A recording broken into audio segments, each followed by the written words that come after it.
Welcome to Hail Varsity Radio, the voice of Husker Nation. Insight, opinion, expertise, with the biggest and best names talking Nebraska across the state. Join the show on Twitter at Hail Varsity and at Schmidt_radio. Call in at 402-466-ESPN or 1-800-825-5865. Here's Chris Schmidt.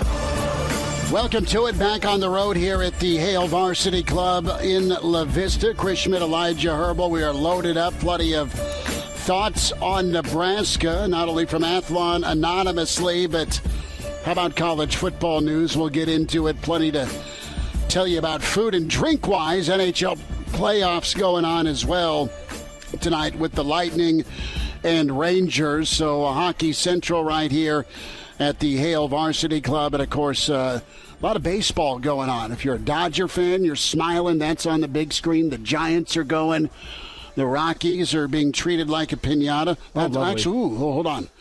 Dare I say the Rockies are leading.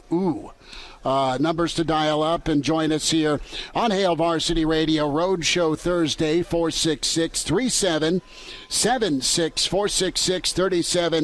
466-3776, 800-825-5865. Can interact with us as well on ESPN Lincoln's Facebook and Twitter. And Elijah Herbel hunkered down back in the studios in Lincoln. Elijah, you, my friend, are a steak and a beer better because of Golden State's, futility defensively and from a rebounding standpoint last night. And you even tried to hurt Steph. Do you feel good about yourself winning that steak and beer bet last night? All I know is over the past, 2.5 weeks here, that's 4 straight victories for Elijah. I'm on a hot streak. I've got 2. I've got you 2. Not within the. I'm on 4 straight. I'm telling you right now, I'm on 4 straight. Okay, you are keeping score. I thought you those would might have been claw marks for you to get out of the studio, but no, you've been tallying like Andy Dufresne. Well, I will say before I reeled off 4 straight, I think you reeled off like 7 of 8. So I'm not quite sure what the overall standings are here, but it's been a good couple weeks for Elijah. I don't disagree. We will check in on some Nebraska football thoughts. So here at the Hail Varsity Club in La Vista, not far from the Embassy Suites, Junior's supposed to play baseball against Westside tonight. He and Mama Bear, they are the 2 pickiest eaters in America, I promise you. They were here. They loved it. They had pizza. They had Brussels sprouts. Junior crushed the mac and cheese and short ribs. They have mac and cheese with short ribs. That's just incredible. He tells me they did not share with me, which is fine. I'll get some dinner before I leave. But if you haven't been out to the Hail Varsity Club, you are invited to do so for all your sports fandom or just a nice, relaxing scratch kitchen meal you will love. Can find us on Twitter at Schmidt_radio, Chris Schmidt, at Herbal Essence for Elijah Herbel. And you're welcome to interact with us. Send us some comments if you'd so choose on ESPN Lincoln's Facebook, and can also tweet at us. So Tom Brady kind of got the firing squad treatment, or at least his answer was like one. The LIV Tour has received the wrath of the PGA, 17 suspensions. And, the CWS is just around the corner once business is handled with the Super Regionals. But let's start with some Nebraska football and some really good stuff from college football news. Pete Futak does his Nebraska football preview. We'll get there in a moment. And from a housekeeping standpoint, in 15 minutes, Brandon Vogel from Hail Varsity Magazine and .com managing editor. He'll join us via the StreamYard, and we'll talk some ball with him. Ana Bellinghausen with Hurrdat Sports coming up in about 30 minutes. And then in hour 2, the coach, Gary Barnett. We chatted a little earlier this morning, Coach Barney's take on the Live Tour, and, of course, Coach Whipple, how he fits into things with the 2 quarterbacks that are transfers in. What's that mean for Nebraska? Well, it means new. What's Coach Barnett think of their prospects moving forward in a wide-open Big Ten West? Danny Burke will talk gambling with us from VSiN Sports Network at 540. So, Athlon, they had their predictions this week. Nebraska's 5th. We chatted that up. Nebraska also has been deemed the all-off-the-bus team. Wow. Now, you hear former players talk about this is the dude you want coming off the bus first. You want that intimidation factor. It's like Colorado watching the tunnel walk in 94 before they kicked off for the 200th consecutive sellout, a matchup between number 2 and number 3 for a national title shot, right? I mean, the way the crowd was and the team was that day, they were jacked, and there is such thing as momentum. Elijah, when you got off the bus with your high-level Southeast Knights football team back in the day, were you off the bus first? Were you off the bus last, or did it matter? You had some dudes on your squad. You had plenty of Division I guys. So were they towards the front of the bus so they could kind of flex as you walked into the locker room? It was coaches off the bus first. The most physically intimidating people on the field, obviously, the coaching staff. Yeah. They're getting off that bus first. Gotcha. I mean, behind that, I don't think we really we set out to intimidate you getting off the bus. We tried to intimidate you on the field, but I will let you know, umpiring, I'm showing up to the field with full intimidation, like making sure these little 15-year-old high schoolers know who's boss on this field. That's what the off-the-bus intimidation factor means to me, is getting out there and umpiring some baseball. Well, the all-off-the-bus team, Nebraska football, this is what an opposing coach says to size up Nebraska. In Nebraska's division, Nebraska still has the best-looking roster. They're called the all-off-the-bus team because they look better than anyone in the West in pregame. Lots of long, tall dudes, really athletic. And then after a quarter or so, you stop worrying because they usually hurt themselves. They struggle with turnovers. They struggle with technique. And I think it's a culture issue. Definitely they're improved, but they lost some of their better guys to eligibility, and they filled that with transfers. This is a coach again anonymously talking about Nebraska, we ask ourselves a lot what's going on there, because they're pulling in good talent, they have resources, and the administration seems to have faith in the staff. They have a new OC that's got the do-or-die mentality in Whipple. They have to manage this summer really well, find the right quarterback, and my guess is Whipple's going to take over that room. He's pretty headstrong, and the biggest thing they need is to get the O-line to a point where they can run the ball long enough to let the defense breathe. That defense isn't the problem. They're solid as hell at times. The offense needs to stay on the field and not get and burn quick possessions, not go tempo, and get desperate because you're playing from behind. Obviously, this is a big year for them. They're talented enough, but this is the same. There's got to be some kind of mental block here with this team. If they can't come out and win and show some signs that they can build around what they're doing, this is probably it. Fair take, spot-on assumption, and running the football. And you heard Coach Frost talk a little bit about that last year with the adjustment to the Big Ten. It's not shootouts. It's not score fests like the AAC. You got to hold on to the football. Possession matters in this league, especially in the West, where it's battering ram Saturday after battering ram Saturday. And for Nebraska, man, that's so key, running the football. Here are some stats for you with Nebraska football. Last year, they were 3-0 when they ran for 200 yards.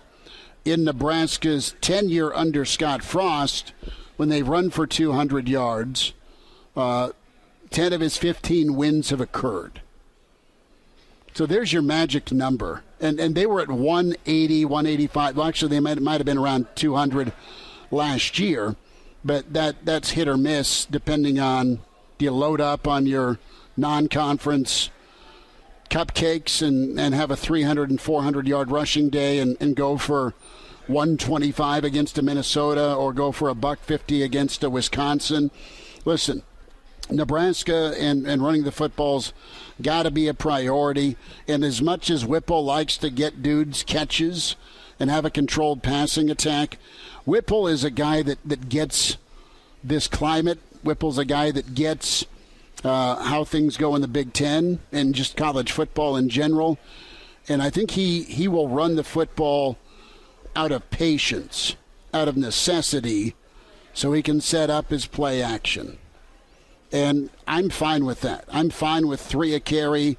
I'm fine with body blows. That's what you grew up on. That's what you know as a Nebraska fan when it comes to running the football. And it's okay to be simple and fierce and physical and not try and show off your brain, what kind of cute play caller you are. All right? And too many times Nebraska's had moments like that, Elijah, where they try and show how sexy they are offensively. And then they also put too much on one guy in the former quarterback, Adrian Martinez, to try and get it all done, or it all hinges on him, when in reality, give yourself a good running game and a solid offensive line and complement your quarterback. Bama's won titles with game managers, guys that never played pro ball. Not the new era of quarterbacks for Saban, but when he got going, it was your pro-style Zach Taylor type quarterback, and that's a compliment. That's really smart and good with the football and can make the throws to some really stud dudes or hand it off. And that's what Nebraska needs to morph more into. Now, don't ignore your incredible skill guys. Don't ignore some of the guys that are difference makers and matchup issues. But when push comes to shove, your identity's got to be being good at running the football, and that's what this anonymous coach is talking about, quite frankly. If Nebraska take better care of their defense, go get a lead, and not make mistakes, better things can happen for this football team and football program. And there's 2 lines in particular that really stand out to me from what this anonymous coach said, and I'm going to just read them off back to back here. They're long, tall dudes, really athletic, and then after a quarter or so, you stop worrying because they're usually hurting themselves. They're talented enough, but is there some kind of mental block there? I mean, that just says it all. That says it all about the Scott Frost tenure. It's what we've been saying now for years on this show, where this team passes the eye test. You watch them play and you go, yeah, this team should be a lot better than what they are. And the question for 2022 becomes, are the new faces, this is particularly A, quarterback, and B, in the coaching staff positions, you look at Whipple, Raiola, and Mickey Joseph, is that going to be enough to get them past that mental block, past those mistakes, the stupid mistakes they keep on making quarter after quarter, game after game? Because it always feels like with this Nebraska team, it's one step forward, one step back in that regard, where, yes, they've stopped the penalties along the offensive line. They're not doing false starts anymore. Now they're holding. Or, yeah, they've cleaned up the penalties, but now here comes a torrential downpour of turnovers in the second half. Like, this team always has another thing that goes wrong for them, and it's not because there isn't enough talent on the field. We've seen that. This coach sees that. It comes down to how these guys are coached and how they're being managed on the sideline and how they're being led. Now, I think Nebraska has addressed those areas this offseason. They have new on-field leadership. They have new off-the-field leadership. The question is, and the question we've been discussing here for months now on this show is that going to be enough to flip the results? You haven't seen that on the other side of the football. Now, can they get better at getting after the quarterback? Yeah, they need to. Can they do better at forcing turnovers? Yeah, that needs to happen. But when push comes to shove, as far as technique and stability, defense has been pretty solid. They have continued to get better. They have, at points, carried the team. You look at last year, the first part of it, defense hung in there remarkably. It's been the offense that's been the issue. You now have change, and you have options. And with Raiola, I mean, his whole take is to be aggressive and, fire off forward versus what has been going on. The zone blocking. Right. I know that sounds simple enough, but, it's going to be up to the offensive line to to really hammer down. And quite honestly, I mean, it's okay to question if, Frost, his first few years here, how did he want to win? He wanted to win his way with some high-level acrobatics, right? You've got a Wandale. You've got a Stanley Morgan. You've got, he wants to throw the football around. It's not that he's not at heart a tough dude that likes running the football, but I think Nebraska, because you've got a quarterback in Adrian that was the dual threat, you wanted to run him, sure. But Nebraska, when push came to shove, they wanted to win throwing the football or using that element of the offense versus running it, or maybe that was the best way to win because they didn't feel like they had a back they could lean on post to Zigbo. Well, it was all about having that sexy offense. The offense is going to attract these high-level, fast skill guys, these 4- and 5-star guys. When you look at what they were doing with Maurice Washington, when you're looking at what they were trying to do who with refused to run between the tackles. Exactly, but it's all about that sexy offense that Frost was going for, and I think he's realized that the sexy offense is not what's going to win in the Big Ten. Traditionally, it hasn't won in the Big Ten, and with few exceptions, maybe Purdue within the past couple years, sexy offenses don't win in the Big Ten. Well, even throwing the football, Ohio State's really good, but how did they get whacked? It was ground and pound by Michigan. We'll check in with Brandon Vogel next. We're here live at the Hail Varsity Club, Varsity Radio.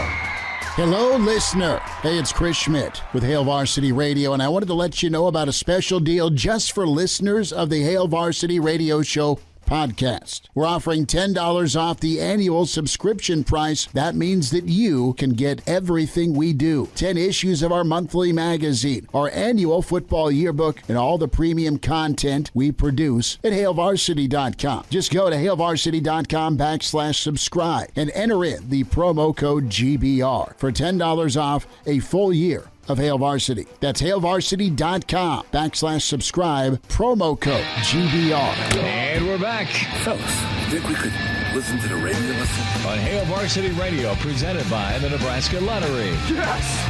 That's awesome!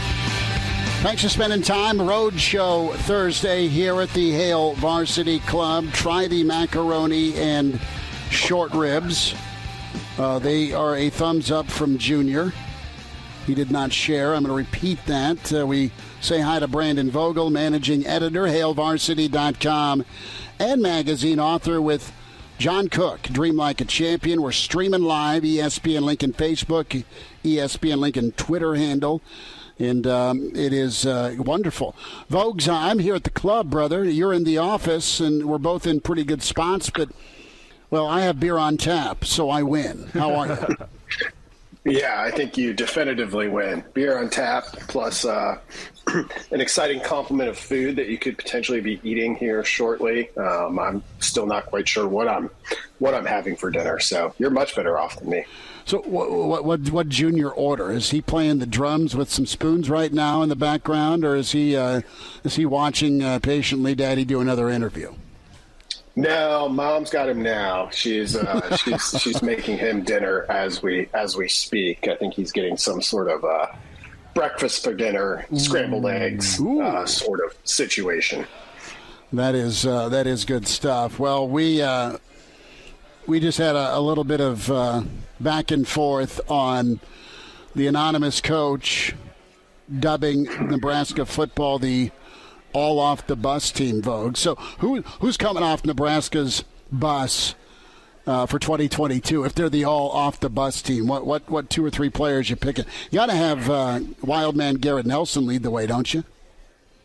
Yeah, Garrett Nelson's he's in the top 3, and I think his counterpart on the other side, Caleb Tanner, might still be in that group. Nash Hutmacher is a good candidate. Maybe Thomas Fedoni, one of those tight ends, if Thomas Fedoni gets back to health, or well, heck, you could even go with Travis Vokalek. You could, yeah. I mean, it was interesting. The first thing I do with those Athlon comments, and I think I read all of the Power 5 teams at this point, is go to those anonymous coach comments because they're a little bit snarky, but you feel like you're getting some of the kind of scoop on how these people in the industry feel about these various programs. And it was interesting to me that two of the comments, so the one you referenced, and there was another one that referenced kind of athletically, Nebraska in terms of roster still basically looks the part as the best team in the West and just hasn't had those results to this point. Brandon, as you look at these guys that have been good candidates for off the bus, all team, first team, all NCAA, whatever. When you look at those guys from Nebraska, have you seen development from those types of guys? I'm talking guys like Damian Jackson's a good candidate from years past. Jaquez Yant. You're looking at Omar Manning. Do you think you've seen the development there of those guys just remain guys that they look the part, but that they haven't really been the part for Nebraska? Yeah, so I think for two of those guys you mentioned, both on the offensive side with Yant and Manning, like this year will be big for that. And, you know, Yant became kind of a storyline in the spring for talking about how and this happens to a lot of players where it's like, I thought I was taking this seriously. And then I realized, there's a whole other level where what I actually need to do in terms of nutrition and in terms of like caring about how much I sleep, all of that stuff.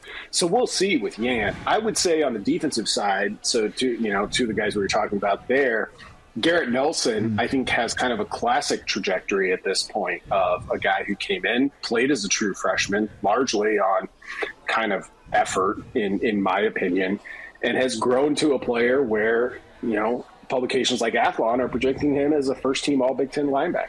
A little bit the same for Caleb Tanner. It took a little bit longer with him because he was kind of the off-the-bus guy out of high school. Mm-hmm. You know, I mean, we expect them to get bigger when they get to college, and they do. But he was an imposing physical presence coming out of high school, which kind of led to a lot of hype for him. And it took him a little bit. So I think we've seen it more maybe on defense at this point than we have on offense. And a big part of that is Nebraska's running backs have kind of it's been a little bit of in and out there. And wide receiver, minus Wan'Dale Robinson, you're still kind of waiting for that homegrown player to emerge as a top 2 or 3 receiver in one of these seasons. Brandon Vogel's with us on the road here Thursday at the Hail Varsity Club in La Vista. Can find Brandon on Twitter at Brandon L. Vogel. And Vogues, there's so much to get into with this team, and it's already June, and the predictions are coming out, 5th in the West, an all-bus team, and, man, they look the part, they don't play the part. Is it a leadership, has it been a leadership issue by the coaches or a development issue by the coaches? And I ask it because when you have young guys that you're asking to play early, Teddy Prohaska, injury, you look at Corcoran, right? You've seen development in a couple of guys, like specifically Garrett Nelson and Caleb Tanner. They're ready to launch. Reimer, Henrich, both guys look really good, and they've been watered and they've grown. The secondary has been developed. The defense really has been developed at a high level, but you're still waiting on that development, the technique, the holdings. Some high-profile guys struggled last year. You look at Benhart, you look at Piper, and you look at Turner, and I don't know, where do you peg the why on? Is it the coach's leadership? Is it player leadership? Is it guys that just aren't ready at this age to be asked to do what they're being asked to do?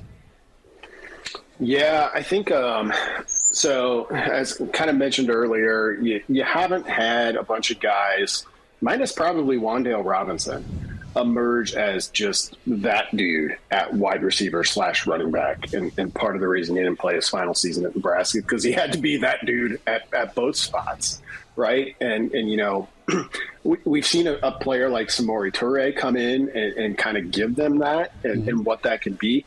But it's tough when, you know, through just random luck, misevaluation, whatever it may have been, they haven't been able to hit on one of those guys truly out of high school that finished their career at Nebraska.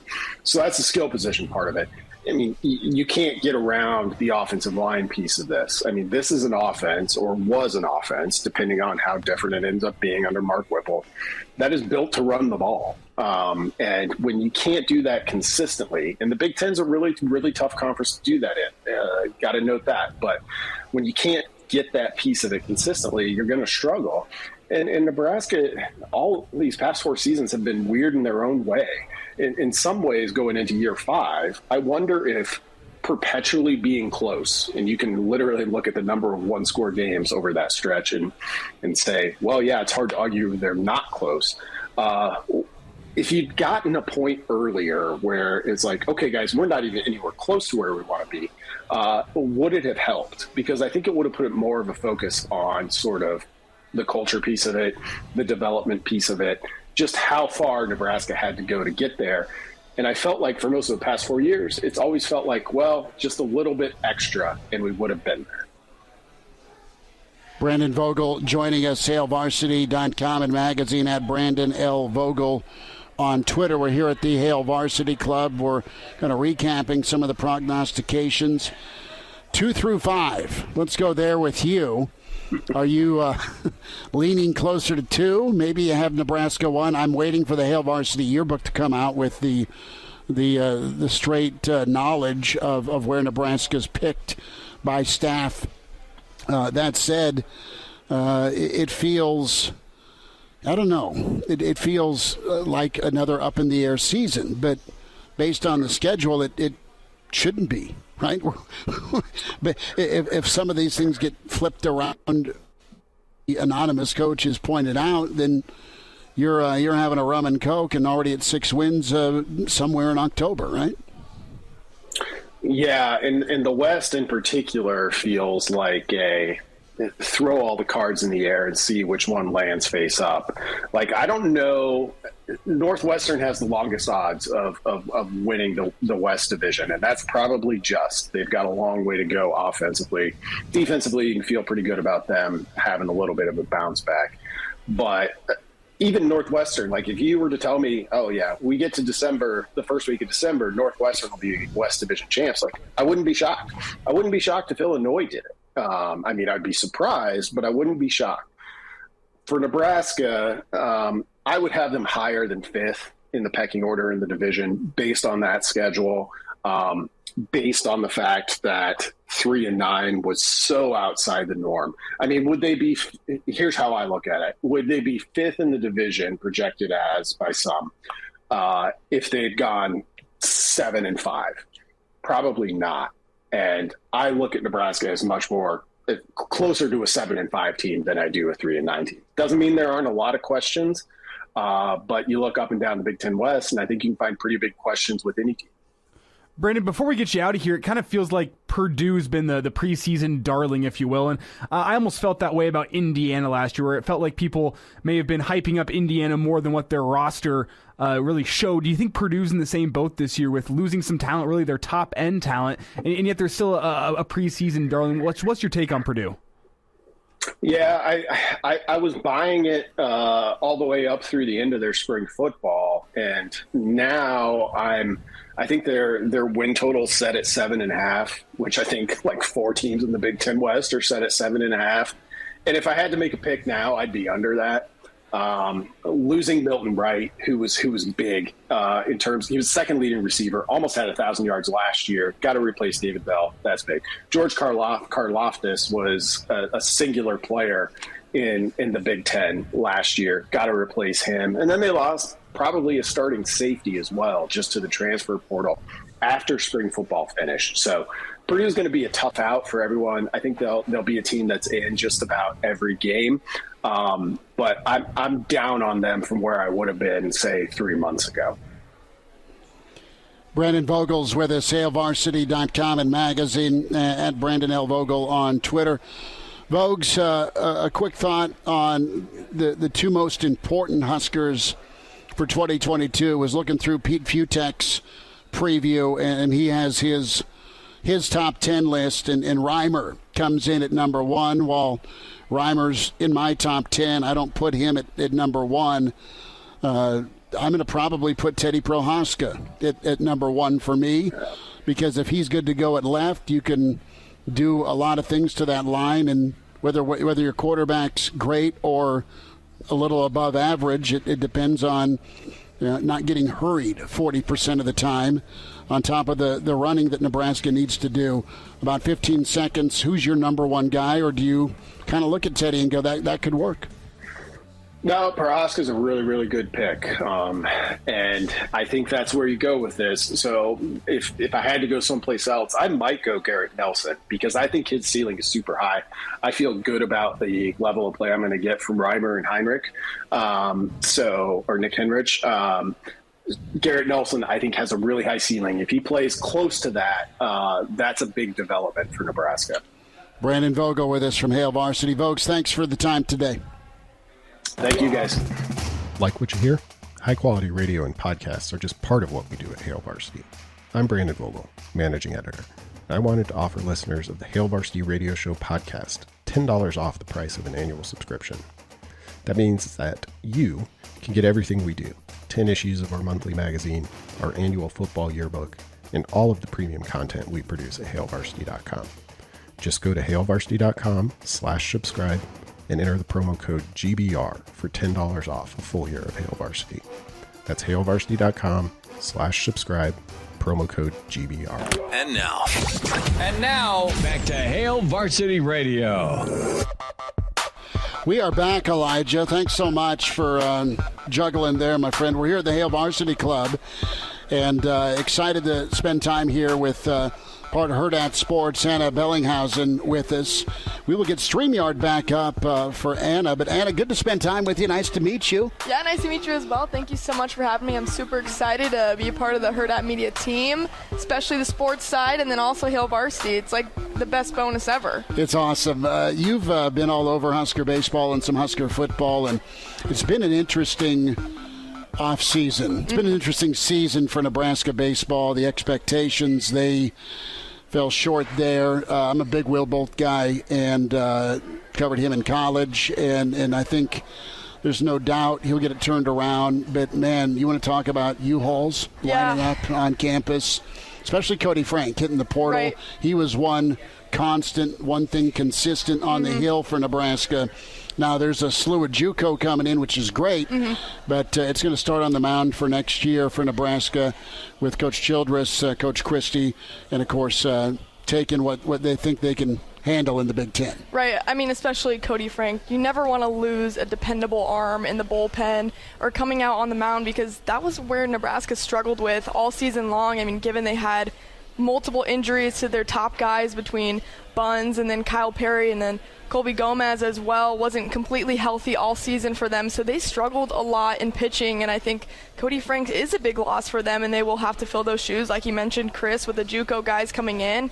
And then another guy they lose, Cam Chick, and that's just a veteran guy in the locker room, a guy that's always leading by example. Max Anderson described him to me as just this upbeat guy, always in the locker room, and maybe his results weren't showing on the field, but he was always being the leader, and Luke Jessen said he's the guy that he went to if he had any questions. So I think Chick is just a guy that they're losing. That's the veteran voice in their locker room, on the field, giving advice to the younger guys, which Nebraska obviously has a lot of, and they'll keep having a lot of all these new faces on their squad. Ana Bellinghausen with us here at Hurrdat Sports, Hail Varsity Radio Roadshow. We're out here at the Hail Varsity Club, just in La Vista, not far from Cabela's. So let's talk about that chemistry. Let's talk about that clubhouse, because it seemed, specifically with a couple of departures in season, that maybe it's going to be a focus. Either the coaches will have to lead, or they're going to have better, more solid leadership in that clubhouse. And you mentioned a guy like Max, tremendous ball player.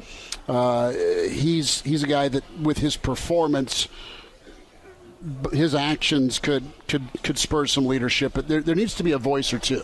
And I asked the guys early on in the season, I was like, hey, who's the locker room leader? Like, who is the guy that's going to be stepping up? Who are people looking to? And they didn't really have an answer. From the people that I asked, between Kyle Perry or Max, there wasn't a clear answer of who that leader was going to be. And obviously it was the guys that left the program before, when they had so much success in the Big Ten tournament and moving on to a regional. So I think they lost a lot of that leadership, and it's going to have to be figured out this upcoming season. I think with Kyle Perry returning, that is the key guy I'm looking at, because his attitude towards the game is amazing. When I spoke to him just about his injuries that he's gone through, pretty much every single year he's dealt with something, but his attitude has just been phenomenal, and I think that rubs off on the guys. But then again, like this past season, they didn't have Kyle around to be the guy and to be the one cultivating the correct culture they want at Nebraska. And there was a point in the season when Nebraska played Indiana that Coach Bolt really took his players aside after they dropped 2 at Indiana and said, I'm questioning your toughness right now. I'm questioning your competitiveness at the plate. And the guys responded the next day. They beat Indiana 19-7. But then that didn't really carry on throughout the rest of the season. They had something good going there. They had the attitude flip, but it just wasn't consistent enough. Well, it's doing it every day. Right. Switching to football, and a thought with that running back room. You've got Yant, of course. You got Ramir that's coming back, and Anthony Grant. Man, he looked good in the spring game, even playing touch football with his ability. A great combination of speed and quickness for him. And then there's A.J. Allen is a guy I'm looking at coming in from TCU. So where can it will go as far as the offensive line takes it. We don't know what the quarterback run game element, how much of that'll be. He had 570 from Adrian last year on the ground. So you need someone to come forward and be a winner in that running back room. The committee has to be talented and deep. I think we are deep at running back. I mean, if you're a Husker fan, I think you should feel good about where that running core is right now. And a guy that you mentioned a little bit, Anthony Grant, he's one of my favorite guys of this Nebraska running group. I think he brings a lot of north to south running, and that's exactly where Nebraska is trying to go. It's those 3 to 5 yard pickups, those early downs that they're trying to get going, and I think Anthony Grant, they call him AG, he'll be a huge factor in that. And he's actually not in Nebraska today. He's accepting an award, Male Athlete of the Year for JUCO, and I think just the experience he has from the JUCO level will really translate to what can be done in the D1 level. I think there's so much that can translate there, and I think the experience between all the guys in their group and then the young ones that they'll bring in and the newcomers like AJ you mentioned, I think there's a lot to pick from, and there's so many routes that they could go to. But then again, the O-line thing, everything starts with the offensive line, and that has to be really settled down. And Nebraska's faced many injuries throughout their offensive line, and that's really going to be key. And when I talked to Brody Belt, he said the O-line was a million times better, but obviously this is only the spring and then the fall. You have to wait to those games to see really how everything's shaping out and how everyone's staying healthy. But I know the O-line, they've really implemented a lot more discipline. They show up to lifts 20 minutes early every single time. They're the guys that actually started this trend for Nebraska football, so they all wear the same thing to the lifts. So at first it was only the O-line group wearing the same outfits every single time, but then the whole team does it now to all their lifts. And it seems like such a small thing, but I think that really brings the team together and offers just some camaraderie that maybe wasn't there before. Well, it's some buy-in, right? It's some buy-in, it's dedication, and it's a mentality for sure with Nebraska football. Ana Bellinghausen with us here, Hail Varsity Radio, Hurrdat Sports. Give us a couple more minutes on the other side. For sure. All right. Gary Barnett going to join us next hour. Hall of Fame coach with Colorado and Northwestern. The lowdown on what Whipple has got to do with his 2 quarterbacks, his 2 transfers. Danny Burke, Burke's Best Bets, VSiN Sports Network. Next hour, we're here at the Hail Varsity Club live on a Thursday. We're presented by the Nebraska Lottery. And now, back to Hail Varsity Radio. One final time, Hail Varsity this hour out of the Hail Varsity Club. Check the menu out. Log on hailvarsityclub.com. And the pizza, the Brussels sprouts, the short rib mac and cheese is Schmidt approved. My family, before you call me a piggy, got in here and had dinner. And Bellinghausen with us. Hurrdat Sports. Find her on Twitter. Give her a follow. And great content to come here during the College World Series with Ana Bellinghausen Media. It's where you follow her. We're talking Nebraska in the running back room. Kid Elijah and I had a chance to talk to. And we really loved his film. And anytime Ron Brown recruits you, it kind of is a little validation for me. Emmett Johnson, talented back, Mr. Football in Minnesota. There's a big running back room, but, man, Emmett's a nice combination as well of strength and speed. Another Big Ten running back for Nebraska to groom to carry the football either earlier or at some point in his career. Yeah, I read up about Emmett, largely a one-cut north-south runner. He can hit the hole hard, essentially, and that's what you want with this offensive line, finding those gaps, and I think Emmett can bring that, and again, like a versatility that the backfield needs, and it fits perfectly with that downhill style Nebraska wants to run, and again, the focus is just on the offensive line and how they'll produce. So I think Emmett's a great addition. I think those are the kind of guys that Nebraska wants. It's like that old traditional running that Husker fans are so used to, the north-south, go right down and hit him in the face hard. I mean, that's the type of guys that they want in their backfield, and I think Emmett will fit that mold perfectly, and I'm excited to see how he's really brought into this tradition of Nebraska football and how he kind of translates and communicates well with that backfield and his quarterbacks. And again, the quarterback situation, we don't quite know what that'll be. I think it's still a strong running between Casey and also Logan, so I think having that versatility in the backfield will be huge for Nebraska. See, and Logan's forgotten about, and that's shouldn't be the case because he's persevered, he's talented. I hope there's either some sub packages for him, Tebow style, inside the 20 like Minnesota did a year ago with their dual threat guy, or you have the ability to use him on offense, use his athleticism somehow if he doesn't win the job, and Casey's been brought in to win that job with his experience from Texas, but also with Chubba. I mean, he's a guy, if he can stay healthy, sky's the limit for him, especially when he gets paired up with Whipple and Whipple's track record of development. I mean, a lot of years left for Chubba to continue to grow and get better.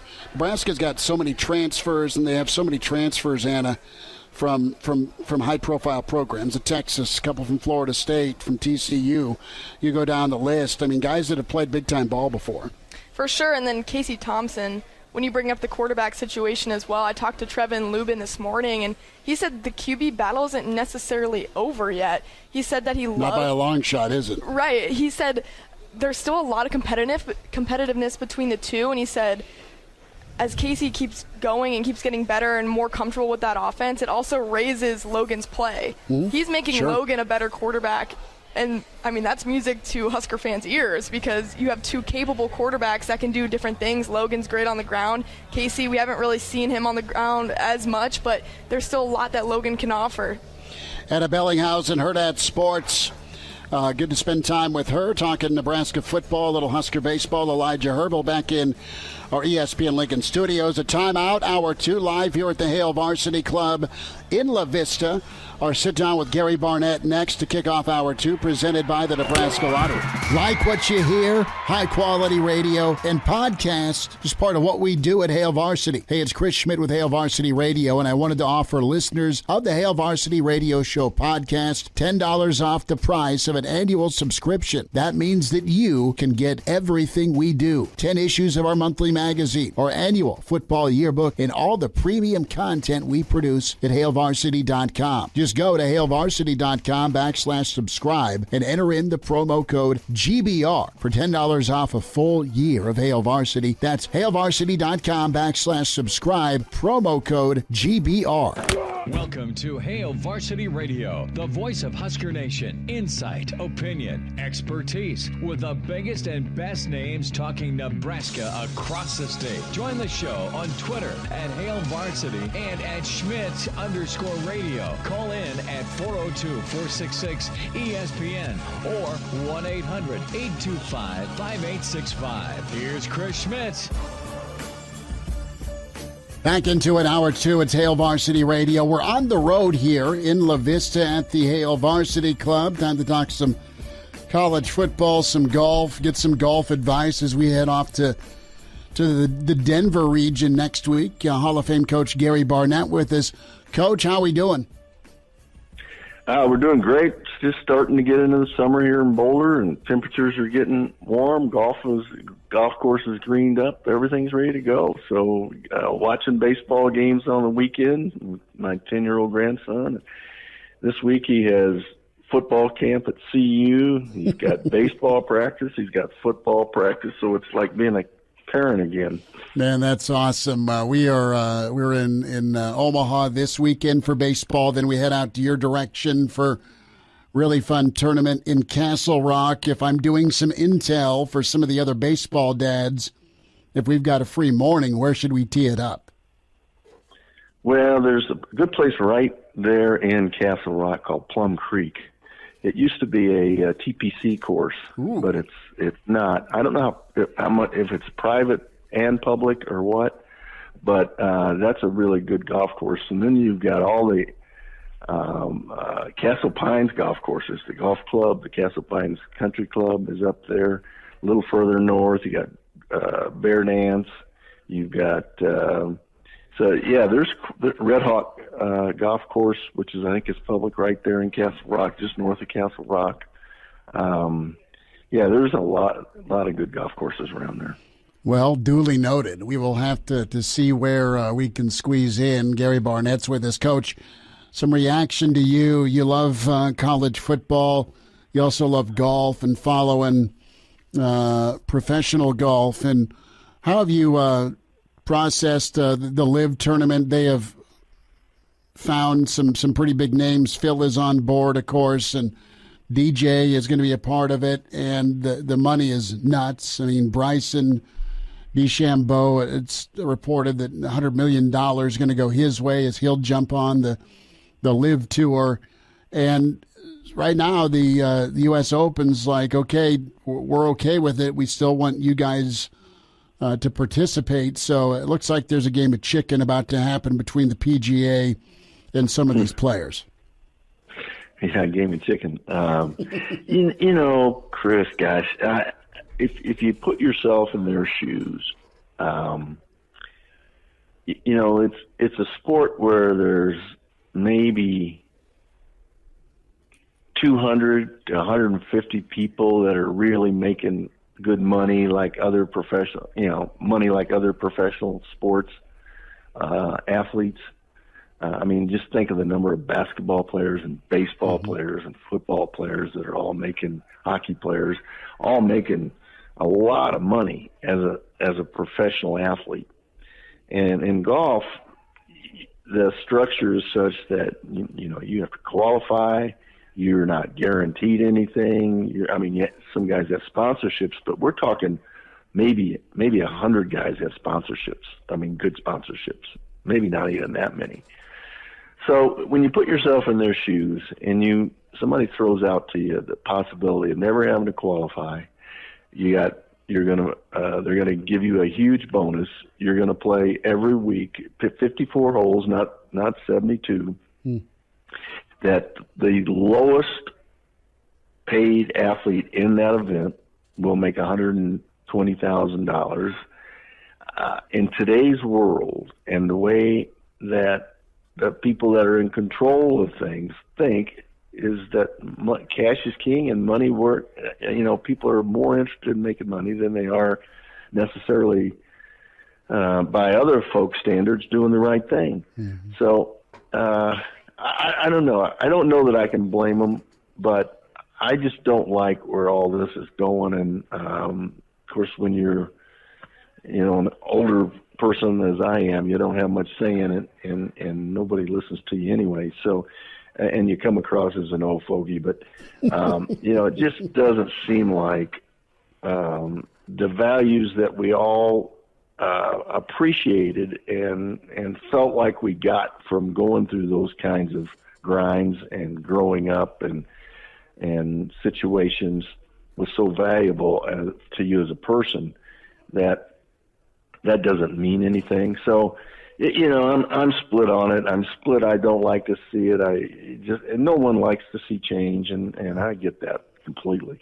But it's there's a lot of people out there that are accepting of this, and a lot of them aren't athletes. A lot of them aren't folks who really have learned what you get from going through the grind and going through all that stuff. It's just like college football right now. And so I get it. It's just the world we live in, and you're wasting your breath complaining about it, because I think it's probably going to be more interesting to sit back and watch where it really goes. And I know one of the big complaints about the LIV is that where it's being played and who sponsored it, and the human rights issues that are supported by the group who's sponsoring it, and those sort of things. And there's always going to be a group that's going to, use that as a tagline. So, I don't know, Chris. I think you just watch it and try to process it, and don't get too caught up with it emotionally, because like everything else, it's going to change. I don't know what it's going to look like, but unfortunately, I'm old enough to where there's nothing I can do about it. Just sit back and watch it. Gary Barnett's with us, Hail Varsity Radio. The Athletic is coming out today. They published the state of the program with Colorado. Soon enough, it'll be Nebraska. And I want to get your take on the Buffs. Coach Dorrell going into year 3. A lot of transition, lost a number of transfers. And Colorado's been in this kind of revolving door of coaches, Coach Barnett. And what's your outlook? You're close to the football program, and they, I'm sure, reach out to you for advice still, and they should. But as you look at 2022, how are you feeling? What's the outlook like for the Buffs? Well, first of all, Chris, when you get as old as I am, you're invisible and you're mute. So not only do they not see you, they can't hear you. Mm-hmm. But I read most of the article today, and of course I've lived it for a while. But my take with everybody that's asking me, and of course I get asked a lot. And first of all, if I'm going to do the games, and then secondly, how bad are we going to be? And my comment is always the same every year, and that is, I don't know yet until I get to practice and I see what kind of leadership and what kind of drive is really in that team from a practice standpoint in camp. And, first year I started, I went there. First year I started doing this for Colorado, 2016, and I started going to practice, and I was so impressed by Cepho Lufau, mm-hmm. And the kind of leader he was, that one person can make a difference, and he made a difference on both sides of that ball. And there were some other guys, and they had some athletes, but going to practice every day, I came back, and the guys at the golf course would say, well, what do you think? I said, you know what, they're going to win 8 or 9 games. I swear. And they said, what? I said, yeah, they've got that kind of leadership, and that they're tough mentally. And so, and they went to win 10. And I've been pretty much right on every year. So, there's an element to, everybody expecting you're going to be bad, to having a team of guys who just want to be at Colorado right now. Mm-hmm. And, I think they've dealt with some guys who, as NILs come up and all the portal, that they had guys that didn't want to be there anymore. And it's hard to build around that. And you build a special bond with guys when it's you against the world, and you're dealing with guys who really want to play and want to compete. And they can end up doing some stuff. Now, I think it all starts at quarterback, mm-hmm. and the quarterback Brendan Lewis that played with last year really struggled, and the guy that was behind him got hurt immediately in fall camp. And to me, as I watched him, and as a quarterback coach myself, I thought that guy really had promise. I thought J.T. Shrout had big time ability. And so, I think that really hurt him last year. And now he should be healthy. He didn't do any physical drills in camp in spring ball. He did throw a lot in 7-on-7, but did not participate in any team drills. So it's hard to tell for sure, but I'm really eager to go see what I think they're going to have. So it's right now everybody in that program knows that everybody expects them to be awful, and so sometimes that's when you can do your best work, and that's when everything you do that is positive becomes a big surprise. Not just a surprise or something that was expected, but a big surprise. And that can garner a lot of support and interest. And I'm sure that's how they're thinking. And as a coach, you're always thinking that way. You know, you don't like playing the no respect card, but you do play it because it's an easy one to play. You know, it's out there. They're like deuces. They're everywhere. And so it seems like, you know, there's only 4 of every other card, but when it comes to deuces, there are like 20 of them. So, you know, you can play it. And I think the kids know that. The players know that. I will expect that. So I'm eager to see what happens and how they develop, and I'm eager to see what happens at the quarterback spot. And, you know, I think that they're going to have to really maybe play better than they are to win 6 games right now. That's what I'd have to say, but I don't know until I get out there and see them enough. Gary Barnett with us. Coach, can we bring you to Lincoln for a couple of weekends? Because everyone's asking, what's Nebraska going to be if you're on target with CU? Let's get an accurate win projection for Nebraska as they're picked 5th by Athlon in the West. And I don't know if that is good news or just the rate of the Big Ten West as jumbled as it was last year with about everybody 9-4. And I want to get to your friend Coach Whipple and just what type of advantage he can be for Nebraska. And also, Coach, from a quarterback perspective here, I think there'll be a competition still between Purdy and Thompson, but Thompson could and should be the guy with Casey.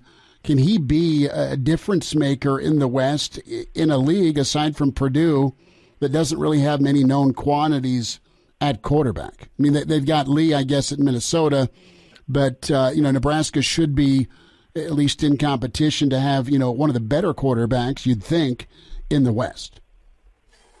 Well, I think that's all too early to try to project because you talk about Mark. Here's Mark's challenge is he's got 2 transfer quarterbacks. Well, when you get transfer quarterbacks, they've transferred for a reason. So there's a very distinct and good reason why Casey Thompson left and why Purdy left. And the public will probably never really know what those reasons are, but as a coach, you figure it out. And so he's going to go into that room with those guys and probably has, but will for sure, and say, no matter what's happened someplace else or one other time in your life, you now have a chance to change it. And you have a chance to start new. You have a chance to undo or at least not do some of the things that have brought you problems and created problems for you. So these are your choices. And then whichever one of those 2 guys makes the changes, whatever they are, and brings with it enough skill and leadership to be a quarterback who really leads and is a difference maker, that's who's going to play. And you're going to see that unfold. It unfolds probably from the first time that he got a chance, Coach Whipple got a chance to meet with either one of those 2 guys, and every time they've now been in a room together, as well as the other quarterbacks. But it really is going to come down to their development and choices that they make now to overcome any of the problems that they've had in the past. And if they look at it that way and embrace it and take the help that Mark Whipple is going to deliver for them and offer to them, they buy into it, then one of them has a chance to be good. He's going to be surrounded by some other people who've got the same choices, but it just comes down to your chemistry now and a little bit of luck with injuries. So who knows? And that's why camp is so important, and summer development and summer teamwork and summer drills. That's why it's so important. Back with you, Hail Varsity. A few more minutes with Gary Barnett talking Nebraska, Mark Whipple, quarterback development, that quarterback room, and hitting on some pretty important items here as Nebraska moves forward. And a little look-see into the future of college football when we continue our chat with Coach Barnett, specifically that NFL model of how programs will kind of be Bama-like with front offices and scouts. More to come with Coach Barnett. The college football breakdown from Pete Futak, his projection on Nebraska. We're here at the Hail Varsity Club on ESPN. Pardon the interruption, but I'd like to save you some money. I'm Brandon Vogel, managing editor of Hail Varsity. And I wanted to offer listeners of this podcast $10 off the price of an annual subscription. That means that you can get everything we produce, 10 issues of our monthly magazine, our annual football yearbook, and all the premium content we produce at hailvarsity.com. Just go to hailvarsity.com/subscribe and enter the promo code GBR for $10 off a full year of Hail Varsity. That's hailvarsity.com/subscribe, promo code GBR. And we're back Fellas, think we could listen to the radio listen? on Hail Varsity Radio, presented by the Nebraska Lottery. Yes! That's awesome! Gary Barnett's with us, Hail Varsity Radio, talking some Nebraska football as we get geared up. A big recruiting weekend last weekend for Nebraska and more recruiting on the horizon. Coach, how active were you with recruiting, keeping an eye on it? I mean, what was your summer schedule like before we go? I'd love to. How did you navigate both your head coaching stops and even as an assistant with getting a little bit of recharge time compared to, I guess, what it is, and it feels year-round for coaches in today's college football world? Well, I don't know if there is recharge time anymore. I mean, you better have a battery that's extra large and powerful, because it's got to be on all the time. And for me, it was different. We had limits on when kids could visit. You couldn't do paid visits during the summer. You always had kids dropping in. The camps became really important. The ones we had on campus were really important for evaluations and finding guys. We sent coaches to various camps that were legal at the time that was legal to do. But we did a lot of heavy recruiting in the summer, mostly identification, and then staying in touch with guys that we found in the spring.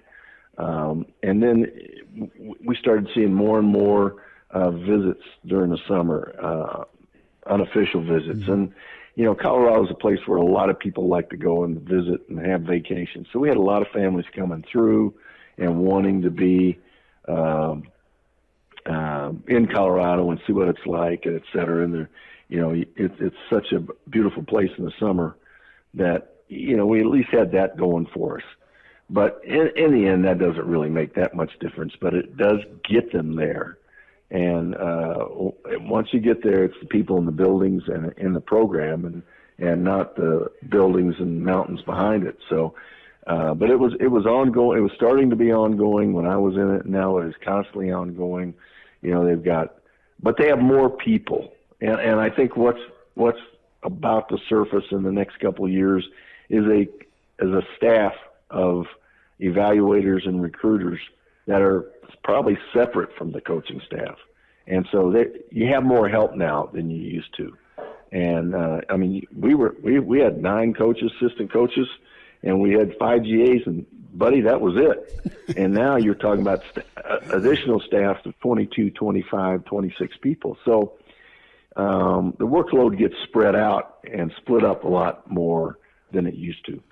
Quick follow. So say there's a place that has scouts and evaluators, and it's like an NFL front office. Are those places going to be more attractive when it comes to hiring away coaches or places to work? Is that where you want to go work because maybe you get a little bit of a breather? I mean, and quite frankly, the good ones, you guys are grinders, so you're locked in a lot of time anyway, and when you do take some time off, it doesn't seem like it's that often or very much. Yeah, most coaches are grinders, and those that aren't learn early and they go do something else. But no question. You take any assistant coach right now and ask them if they want to go coach in the NFL, where they have a staff that does all the recruiting, a staff that there's no academics. Every one of them, maybe 2 of them, wouldn't go to that level and make money and have a lot of that other stuff they don't have to worry about. So, yeah, it's eventually moving to that. And so as coaches move staffs, that's going to be a factor down the road, no question about it. And, front offices, one thing you learn in the coaching ranks, especially in the professional ranks, is the only thing that separates each one of those teams is ownership. And so you want to go where there's good ownership. Mm-hmm. Well, the same thing's going to happen in college.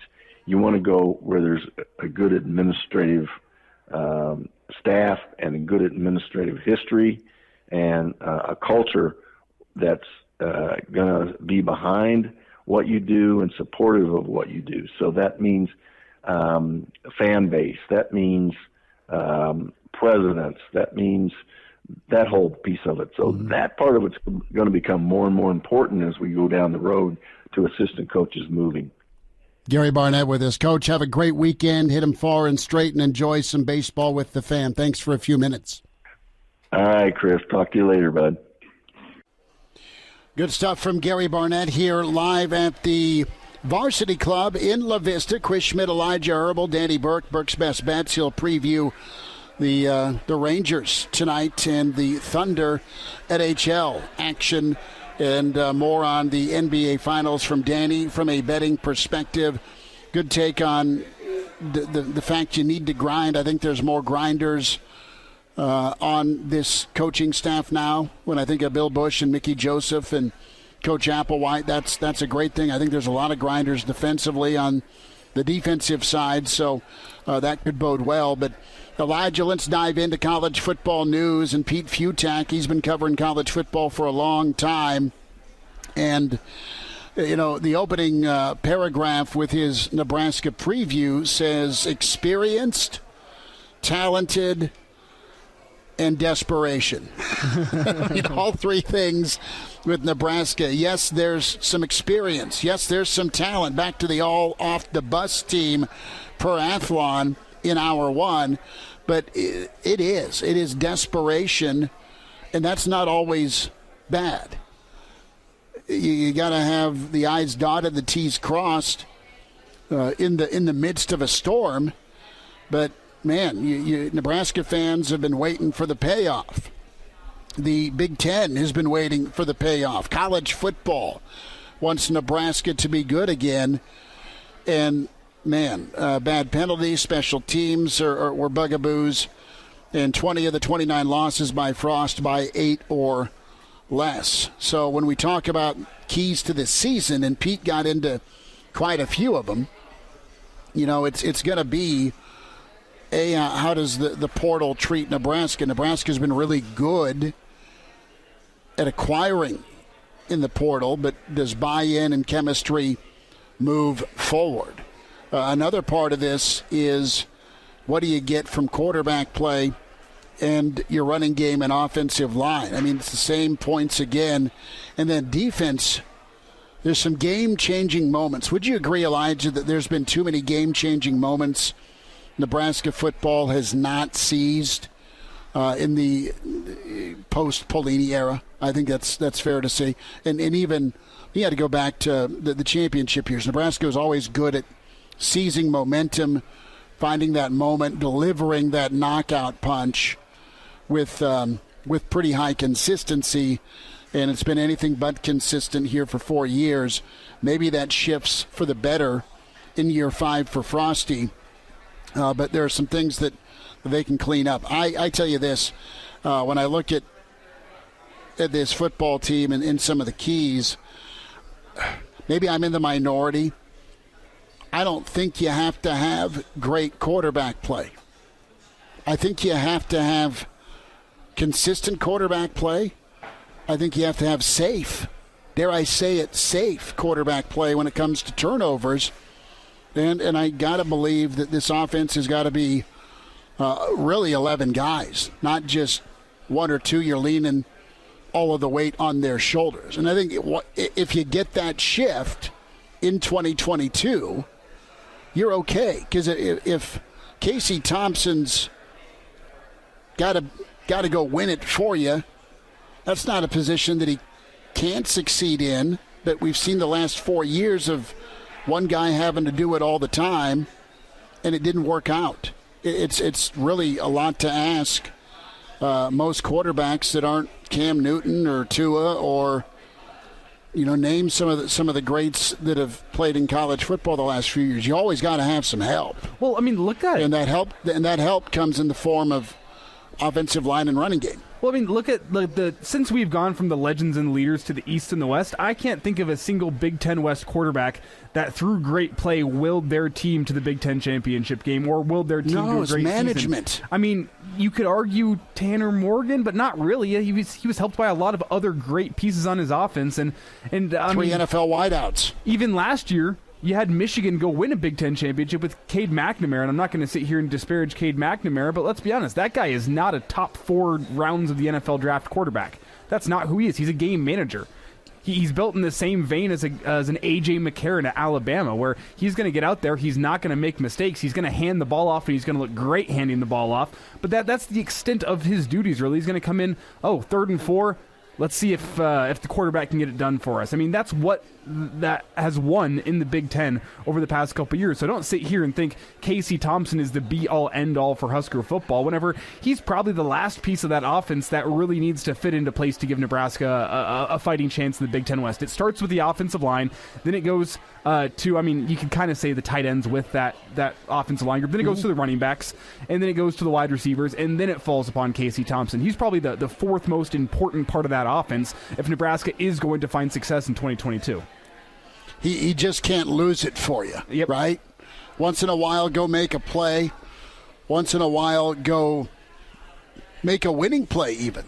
I mean, look at last year. Last year is a great example of this, where Nebraska pretty much 3/4 a game would get good to great play from Adrian Martinez. It was the other areas of the offense that let the quarterback play down and let the offense down as a whole.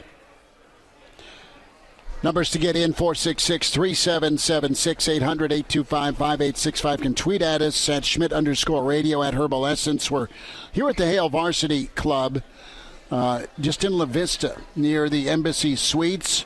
Danny Burke with the VEASAN Sports Network coming up here at 5:40. It was awesome to sit down and chat with Ana Bellinghausen with Hurrdat Sports. She was with us at 4:40. Brandon Vogel kicked us off. And as always, find the show, get the podcast, subscribe to us, give us a rating, good, bad, ugly. We want to hear your feedback. Spotify, iTunes, Google Play, and some of these specific for a future show and come up with our most important Huskers for 2022. I kind of hinted that I think Teddy Prohaska is pretty high up there. I'm not going to say that pick your quarterback. Listen, if you have a really good one, that is your difference maker. That is your Trevor Lawrence, right? That is your Cam Newton. That is your Tim Tebow. That is your Tommy Frazier. And that elevates you to rarefied air. But even Stenson at Georgia, really good ball player, great talent around him. Danny Burke's on the way. Get his take on the NBA Finals. Some gambling picks for you next. Like what you hear, high-quality radio and podcast, just part of what we do at Hail Varsity. Hey, it's Chris Schmidt with Hail Varsity Radio, and I wanted to offer listeners of the Hail Varsity Radio Show podcast $10 off the price of an annual subscription. That means that you can get everything we do. 10 issues of our monthly magazine, our annual football yearbook, and all the premium content we produce at HailVarsity.com. Just go to HailVarsity.com/subscribe and enter in the promo code GBR for $10 off a full year of Hail Varsity. That's HailVarsity.com/subscribe, promo code GBR. He's in his 30s, but sounds like he was born with a stogie in one hand and a brew in the other. Now, say my name. It's Schmitty on Hail Varsity Radio. I got the body of a taut, preteen Swedish boy. Back into it, Hail Varsity on the road. The Hail Varsity Club here in La Vista, just near the Embassy Suites. It's time for Burke's Best Bets. Danny Burke joins the show from VEASAN Sports Network, Musburger's incredible outfit and daily show for Danny. And, of course, the Danny Burke podcast. Find him on Twitter at DannyBurke5.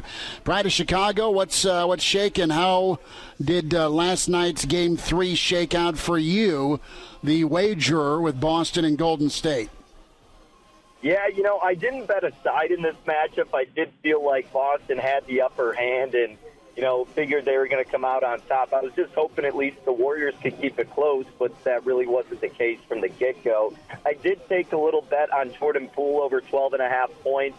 I was like, look, it's so low that if I win this, great. I'm taking advantage of a number and a guy who needs to really be a big part of this offense. If it doesn't hit well, I'll live with it because seldom are you going to get Jordan Poole that low in terms of his props. And lo and behold, he ends up with 10 points, couldn't get one more triple, but we made up for it in baseball. So 2-1 overall last night with our bets.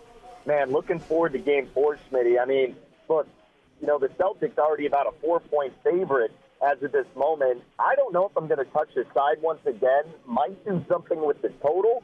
But otherwise, I'll probably just stick to the prop market and, sweat out my Warriors series tickets, sweat out my Steph Curry Finals MVP price, which now you can get at like 2-1. But, I was telling Elijah, I just hope that this is going to be like a close back-and-forth battle, something to where we don't know how it's going to end for one. Danny Burke with us from VSiN Sports Network talking NBA Finals. Any trends, or do you see any insight, I guess, for Friday? I know Boston's favored. Steph says he'll be fine. Steve Kerr's getting some hell for resting him, but he's like, look, we're down 14 with 3 minutes. Wasn't going to happen. Totally get that. It's not like Steph is young anymore, more than in previous series. He's got guys he's got to pick up, so he's got to be more of a two-way player. What do you think about the officiating and the Draymond factor? Does it swing back the other way? It was different than of course, Game 2. And not that cost Golden State at all. I mean, Boston was just better last night. But do you see any trends or any insight here to what could shape this Friday night tip? Well, really it comes down to who can get out to that early lead. And you've seen that be apparent in really both of the games. I mean, I get it. Boston came back in that fourth quarter, and it was one of the most miraculous fourth quarters in NBA history, but I still think that's kind of an aberration. But aside from that, Golden State controlled the game. Game 2, Golden State controlled the game. Not by much, but enough to then build that lead in the second half.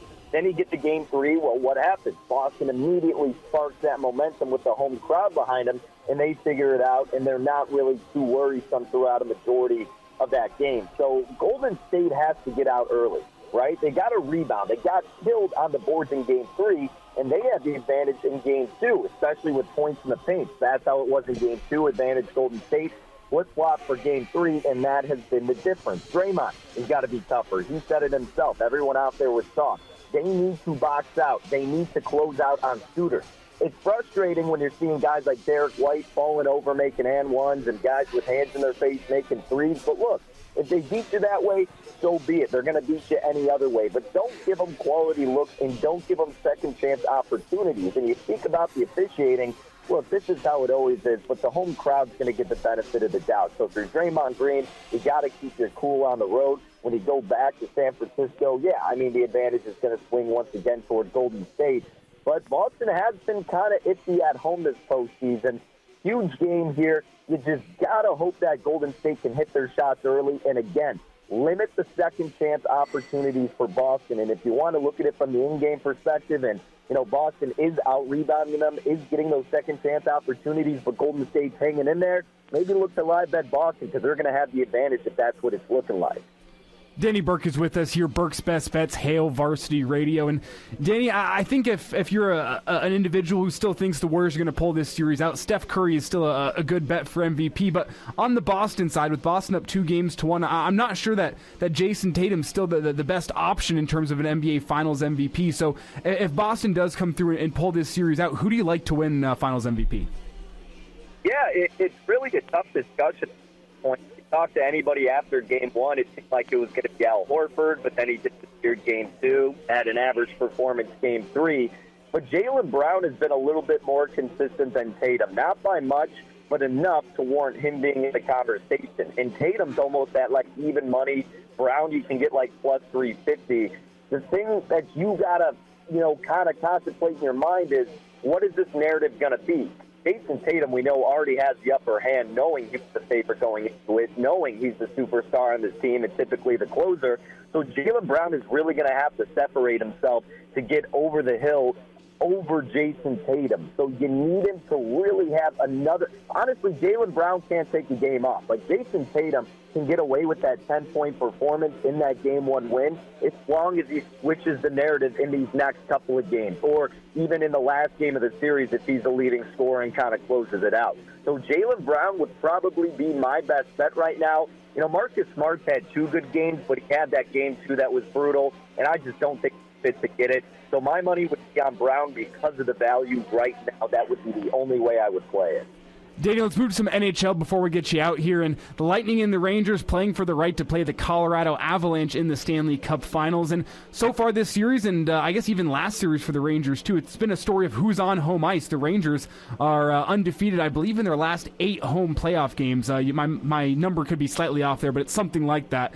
And I see that they're the underdog for the game tonight, coming up at 7:15 as this series all tied up 2-2. Who do you like tonight? Well, I got the adjusted series price on Tampa Bay after Game 1, so I ended up getting them plus 106. And now they're a big favorite once again with this knotted up at 2 apiece, which I think is pretty perplexing because if we just look at what has happened in this series, in the last series for the Rangers, what do? Have success at home. Has not done anything on the road. So I'm not going to go lay a price with them in this game. If I didn't have anything invested on them, I'd probably bet the Rangers. How could you not? They're giving you the underdog value with the better goalie in this series and the better home team being the Rangers. So honestly, again, if I'm being objective, I would tell you to put your money on New York unless this is finally the game where, you know, they falter and Tampa Bay's momentum from the last finally come through. That's what I'm hoping for. But again, I honestly think that the Rangers still have the upper hand at the underdog. But one bet that I did make in this game, guys, I did a prop. I did because the bet said I hit over 2.5 shots on goals. He's averaging about 5 per game this series. He's gone over this market 3 out of 4 games. Averaging over 3 at home this postseason. So I laid about minus 136. So that's going to be my to play for tonight. The bet at over 2.5 shots on goal. Danny Burke, VSiN Sports Network, and Danny Burke 5, Burke's Best Bets with us, Hail Varsity Radio. Danny, we want a full report next week when Danny takes Manhattan, okay? Absolutely. First time going to the Big Apple. I'll have to rep the Husker gear while I'm there. Well, do it and do it right. Take care, Danny. Thanks for the time.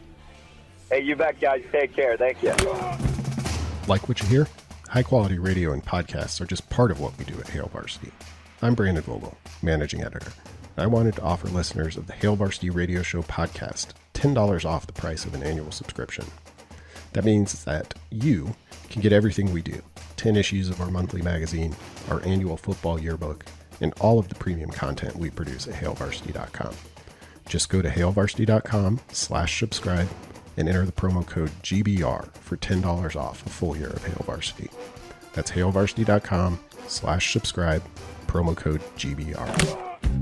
Miss us? Come here, brother. Give me a hug. Bring it in for the real thing. We're on call for you. Catch the podcast at hailvarsity.com, the ESPN Lincoln app, or download them on iTunes. Saddle up, partner. Back to Hail Varsity Radio. One final time here from the Hail Varsity Club in La Vista. And another great time being out here. We'll have the yearbook party coming up here June 23rd. So next time for us making the road up I-80. Appreciate everyone tuning in, checking us out on Facebook and Twitter. And great guest lineup today, Ana Bellinghausen with Hurrdat Sports, Brandon Vogel from Hail Varsity, Coach Barnett, Danny Burke with Burke's Best Bets. So Tom Brady, we knew he was able to stand tall in the pocket, but he evaded a little bit of a rush today, Elijah, when it comes to just how close he was to hanging out with Snowflake and the Dolphins. Yeah, expertly stepped around a question. I mean, do you want to listen to what Tom had to say today? That'd be great, because Tom was asked about, just how close were you trying to become part owner to Miami? Just how close were you to going to Ray Finkelland? Here's Tom Brady. And true to the reports that at some point you were interested in becoming a part of the Miami Dolphins in any situation, in any circumstance. Any truth to those reports, Tom? About me going to... Joining the Dolphins in any capacity. I mean, again, I had a lot of conversations with a lot of people, as I've had for the last 3 or 4 years in my career, about, different opportunities when I'm done playing with football. So, I kind of made a decision of what I'd like to do, and I'll get to be in the game of football. And I think for me, the most important thing is where I'm at now, and what I hope to do for this team. That's been my commitment to, this team and organization. It's been so much fun for me to come here 2 years ago. It's been almost 2.5 years now, and it's been an incredible part of my football journey. And it's not over, and we still got a lot to accomplish. So I got a long life ahead, and there's a lot of fun things to do ahead. I'm looking forward to what's ahead in football, but at the same time, none of us are promised much beyond what we have now, and this is the current moment, and I'm really excited about going out there to try to compete and win a championship. So that's a sidestep, that's a backpedal. I mean, that could set the record. I mean, it's up there with like a presidential debate in terms of most words said without actually saying anything. That's pretty incredible. No, that would stall a vote. Pretty much. It would just shut her down. Big time shut down by Brady. He said him and Bruce Arians are on great terms. Bruce has some sort of license plate across his forehead or his backside, I think. Because he's the last guy that is going to go to... He's the last guy ever to be in the office voluntarily. It's 5 o'clock somewhere for Bruce all the time. So appreciate Tom's evasiveness right there. 40 forward and still tap dancing. And you got to love it. So. I mean, but what he essentially said there was, yeah, I explored this option of going to the Dolphins and potentially getting some stake in the team later, but I realized I actually want to win. That's what it sounded like to me. Even with Tariq, right? Yeah.